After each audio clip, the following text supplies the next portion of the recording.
আসসালামু আলাইকুম। আইটিক স্কুলের লার্ন ফার্স্ট পে লেটার সিরিজে সবাইকে স্বাগতম। আজ আমরা পরিণতি ও নাগরিকতা বিষয়ে দ্বিতীয় অধ্যায় নাগরিক এবং নাগরিকতার কিছু বিষয় সম্পর্কে আলোচনা করব, যেমন হচ্ছে নাগরিক কি, নাগরিকতা কি এবং সুনাগরিকের ধারণা সম্পর্কে আলোচনা করব।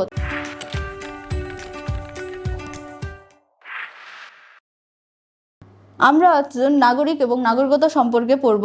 যেমন নাগরিক বলতে কি বোঝো? নাগরিক বলতে সেই সব ব্যক্তিকে বোঝায় যারা কিনা একটি নির্দিষ্ট রাষ্ট্রে নির্দিষ্ট ভূখণ্ডে জন্মগ্রহণ করেছে এবং সেই রাষ্ট্র কর্তৃক কিছু অধিকার ভোগ করে থাকে, সেই সব মানুষ বা জাতিকে আমরা নাগরিক বলবো।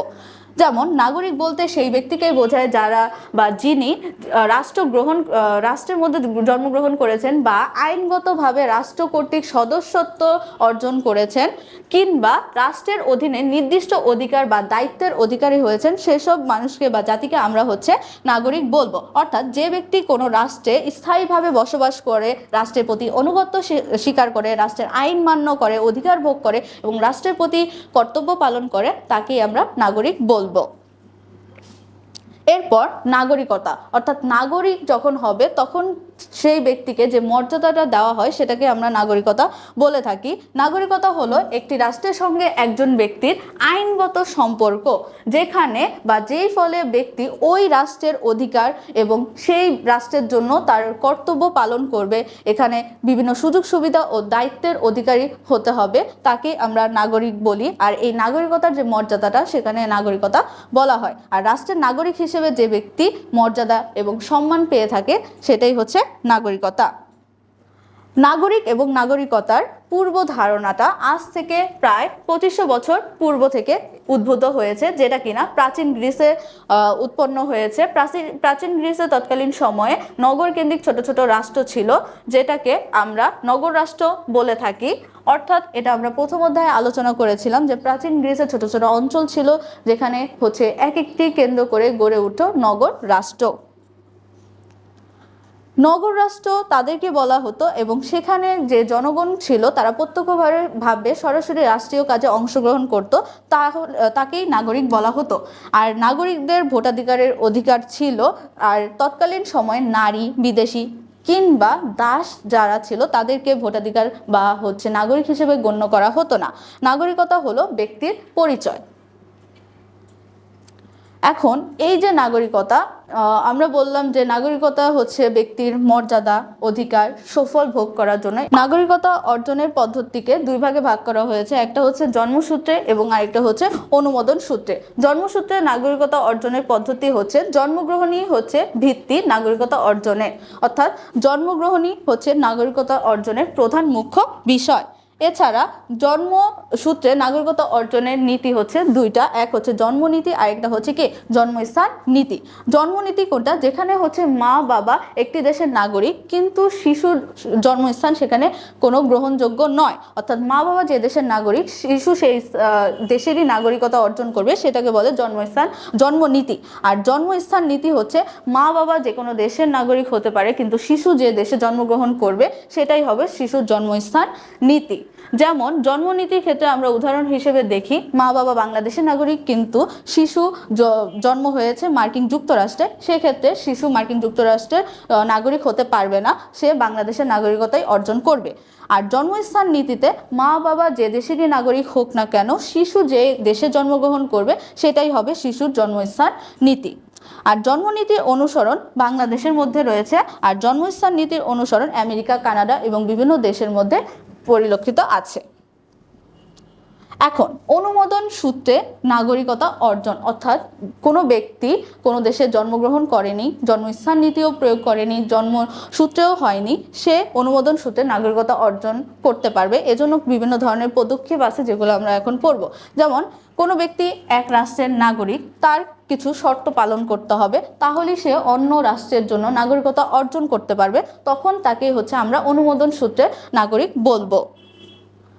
অনুমোদন সূত্রে নাগরিকতা অর্জনের পদ্ধতির বিভিন্ন শর্ত রয়েছে, সেই সব শর্ত এখানে দেওয়া আছে। যেমন হচ্ছে অবশ্যই সে দেশের রাষ্ট্রের কোনো নাগরিককে বিয়ে করতে হবে, অথবা সেখানে সরকারি চাকরি করতে হবে। এছাড়া সেই রাষ্ট্রের মধ্যে সততার পরিচয় দিতে হবে, সে দেশের ভাষা জানতে হবে, কিংবা সেই দেশের জমি জমা কিংবা সম্পত্তি ক্রয় করতে হবে এবং সে দেশে দীর্ঘদিন বসবাস করতে হবে।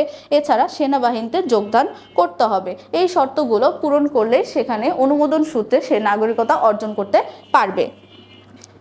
এছাড়া এক বা একাধিক শর্ত যখন পূরণ করবে, যেমন হচ্ছে নাগরিকত্বের যখন আবেদন করবে সরকার কর্তৃক সেটা গৃহীত হলে সে তখনও হচ্ছে অনুমোদন সূত্রে নাগরিকতা অর্জন করতে পারবে। মানবিক কারণেও হচ্ছে কিছু কিছু সময়ে নাগরিকতা অর্জন করা যায়, যেমন রাষ্ট্রে আশ্রয় নেওয়া। এখন দ্বৈত নাগরিকতা।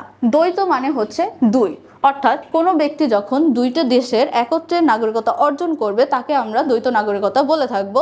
একজন ব্যক্তি কিন্তু দুইটা রাষ্ট্রের হচ্ছে নাগরিকতা অর্জন করবে, একটা দেশে সে জন্মসূত্রে এবং আরেকটা দেশে সে অনুমোদন নীতিসূত্রে, তখনই তাকে দ্বৈত নাগরিকতা বলবো। যেমন হচ্ছে জন্মসূত্রে দুইটা নীতি আছে যেটাকে দ্বৈত নাগরিকতার সৃষ্টি হতে পারে।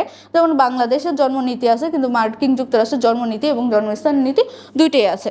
শিশুর পূর্ণবয়স্ক হলে একটি রাষ্ট্রের নাগরিকতা অর্জন করা মুখ্য বিষয়। এখন হচ্ছে সুনাগরিক। সুনাগরিক বলতে, বলতে আমরা ভালো জিনিসকে বোঝাই, কিন্তু সুনাগরিক বলতে এখানে অবশ্যই তিনটা জিনিস আমাদের বা তিনটা গুণকে ভালোভাবে জানতে হবে। যেমন হচ্ছে সুনাগরিকের তিনটি গুণ আছে, যেমন বুদ্ধি, বিবেক এবং আত্মসংযম। বুদ্ধি, বিবেক, আত্মসংযমের ভিত্তিতে একজন নাগরিক সুনাগরিক হয়ে উঠতে পারে।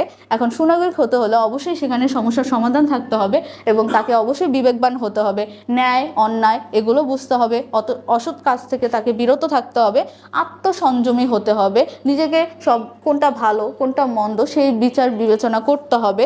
এছাড়া মানবিক যে গুণাবলী আছে সেগুলো অবশ্যই সম্পন্ন করতে হবে। আর সব নাগরিকই সুনাগরিক হতে পারে না। সুনাগরিক হতে হলে অবশ্যই আমাদের ওই তিনটি গুণ অবশ্যই বাঞ্ছনীয়। এছাড়া এই যে সুনাগরিকের তিনটি গুণ রয়েছে এগুলো আমরা বিস্তারিত আলোচনা করব। বুদ্ধি। বুদ্ধি বলতে কি বোঝায়? মানুষের চিন্তা ভাবনা, বিচার বিশ্লেষণ এবং সিদ্ধান্ত নেওয়ার মানসিক ক্ষমতাকে আমরা বুদ্ধি বলে বিবেচিত করি। এখন বুদ্ধি সুনাগরিকের একটা অন্যতম গুণ। পরিবার, রাষ্ট্র কিংবা বহুমুখী যে সামাজিক চিহ্নিত সমস্যা রয়েছে সেগুলো সমাধান করা এবং সেগুলোর সমাধান দেওয়া, সমস্যা চিহ্নিত করে সেগুলোর সমাধান করা সুনাগরিকের ওপর নির্ভর করে আধুনিক গণতান্ত্রিক রাষ্ট্রের সফলতা।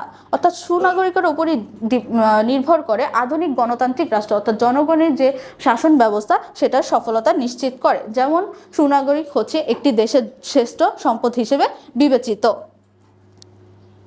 এছাড়া বিবেক।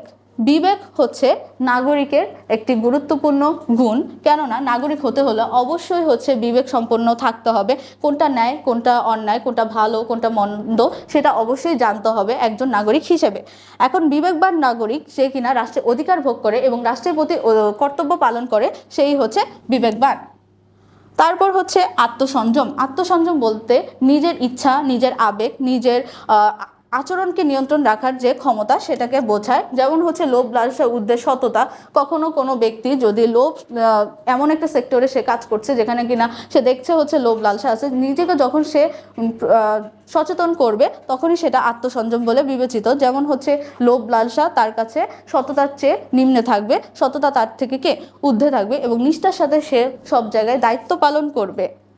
সমাজের বৃহত্তর স্বার্থের জন্য নিজের ক্ষুদ্র স্বার্থ যখন আমরা ত্যাগ করব তখন সেটাকে আত্মসংযম বলে বিবেচিত হবে।